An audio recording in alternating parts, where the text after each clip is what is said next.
This video is brought to you thanks to the generous support of Artenda, a database presenting a clear and high-quality overview of art opportunities and open calls for artists. Hello dear readers, subscribers and art enthusiasts. Welcome to another video with some practical career advice for artists. And in this video we will be showing you how to create a professional artist resume.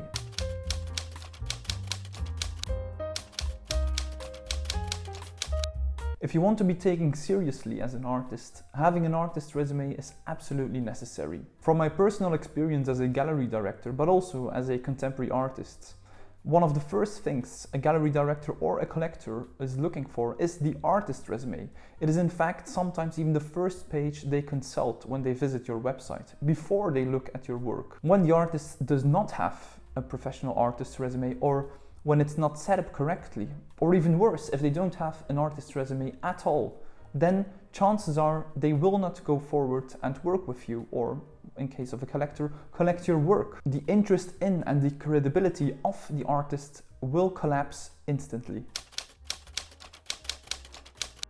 The artist's resume is a document listing all relevant and factual information in bullet points, encompassing their personal information such as year of birth and location, but also their exhibition history, collections, awards, residencies, grants, press, publications, professional experience, and dealer directory. This document is not a full-on text, but it's an overview in the form of bullet points with all the factual information. So as a gallery director or a collector, you can have a clear overview of the value and the career of the artist in question. If we browse through some artist websites from established artists, we will notice quite instantly at any level, from emerging to mid-career to established artists, that when it is a successful and professional, serious artist, that these artist resumes are all been set up the same way. They all follow the same archetypical structure, layout and design, and provide the exact same information. Even more, if we go to the websites of established and even the mega galleries, you will see that for every artist they represent, they will also provide an artist resume in this specific structure. So it's clear to say that there are specific rules, unwritten rules about artist resumes, and as soon as you apply those rules, the professional art world will identify this and they will take you seriously. If we browse through them, we have an artist resume of Jenny Saville, courtesy of Gagosian Gallery. We have the artist resume of Mama Andersson, and we have an artist resume of Marina Abramovic with Lisson Gallery. All these artist resumes, they kind of have the same design, layout and structure. They use a clean, small font in black or grey, most often using serif fonts such as Times New Roman or Garamond, or sans serif fonts such as Helvetica Neue or Futura. These fonts are on a blank white page without any additional color bands, images or other visually appealing interventions. One could even argue these artist resumes are rather uninspiring and cold, but this is precisely what they intend to communicate, and you as an artist, to be taken seriously, must communicate the same with your artist resume. They must be formal, almost solemn, simple, factual and professional. Common mistake for new artists is that when they don't have much or not anything at all to put on their artist resume, they opt to not have an artist resume. But this is the biggest mistake you can make. In this video we will show you how you can still have an artist resume even if you don't have many experience yet. But there is no shame in having a very brief artist resume. If you have a look at the aforementioned examples, they are multiple pages with a tremendous exhibition history, but having just a very brief exhibition history is no shame at all, because even these iconic artists all started somewhere. And it is important for the gallery director or the collector who is interested in you to be aware of this. So they will not miss out on working with you because your exhibition history is brief, but they will miss out working with you if you do not communicate this, and if you do not communicate this correctly using this specific structure and design for artist resumes. So let's get started and show you how you can create your artist resume the right way, even if you don't have much experience yet.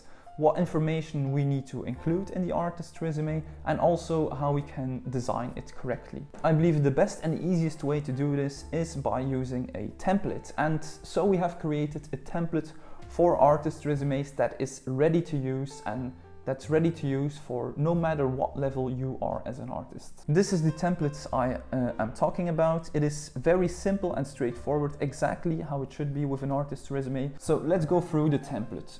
First and foremost, you open up your artist's resume with some basic information. Your name, your surname, where you were born, in what year and place and country, followed by where you reside and work at this moment. After our basic information, which is of course very straightforward, we have our education and training. And please note that you can organize your education and training chronologically, from oldest to newest. And if you do not have any formal art education or are a self-taught artist, we simply advise you to leave out the segment from your resume and not mention that you are self-taught. If you have had any other forms of education remotely related to arts, you can also write them down, if they are relevant, of course. Think of a degree in graphic design, architecture, or art history, but if you have a degree in biology, for instance, or engineering, maybe it's better to leave them out. Up next, we have selected solo exhibitions, selected group exhibitions, and also art fairs. So here we encounter the exhibition history of the artist. And they always need to be written down using the following structure: the year, the exhibition title, followed by the gallery, museum, or institution the exhibition took place, and then the place and the country of the venue.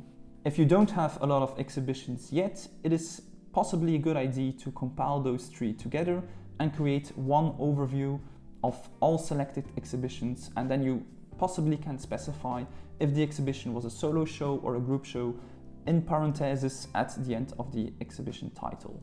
Next, we have the selected collections, so private and public collections that have collected your work. Here we organize them alphabetically from A to Z. And suppose there are no public or private collections that have collected your work yet. In this case, you can either remove the segment entirely, or you can write something down such as name, surname is collected by various private collectors in country X, Y, Z. Or even less specifically, you could also say name, surname, features in various national and international private collections.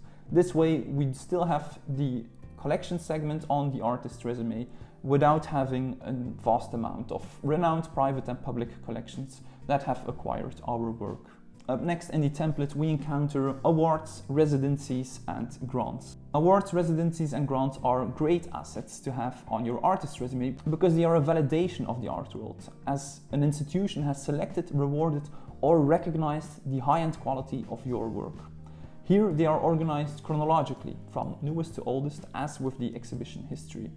You can also put these together, residencies, grants, and awards, or in some cases, if you have a lot of them, it is easier to separate them, as it has been done in this template. If you have no awards, residencies, or grants yet, simply leave this segment out entirely.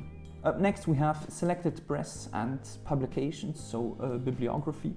Here I have written down exactly how you should refer to them. There are many different ways of referencing publications. There is the Chicago system, the MPA system. There are many ways. The most important thing is to do it consistently, and when in doubt, simply follow the one we advise here, because this is one that is industry accepted and professional. So simply fill in the templates and everything shall be all right. If you don't have a lot of present publications or book publications, you can simply place selected press and bibliography together and make of it selected press and publications. A possible attribute as well, but less convenient, is adding relevant professional experience and art-related contributions to your artist's resume. Think of curating an exhibition, teaching at art school, some mentorships, lectures, or being a board member at an art-related entity or institution. Here we organize them chronologically from old to new, as with your education and training segments. In addition, you could also add a dealer directory segment to your artist's resume. This is also optional. In this case, you compile all the dealers or galleries distributing, selling, and representing your work.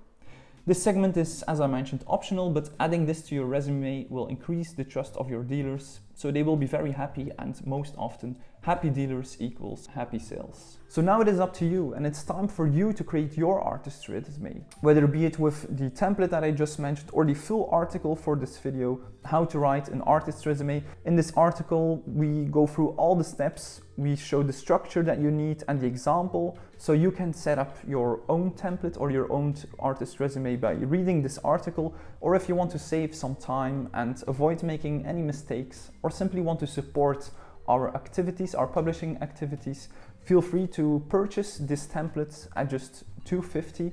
It was very difficult to put a price on this. I have seen other prices with similar templates who are less professional actually, who are priced at 10 to 15 euros. So if you want to support us and have a great template to create your own artist resume, I have put a link in the description and in the pinned comment, which will redirect you to the product page where you can buy and download this template for just $2.50. I also want to mention that if you are a CAI Patreon, I will be sharing this template in Word document and PDF for free on the CAI Patreon page.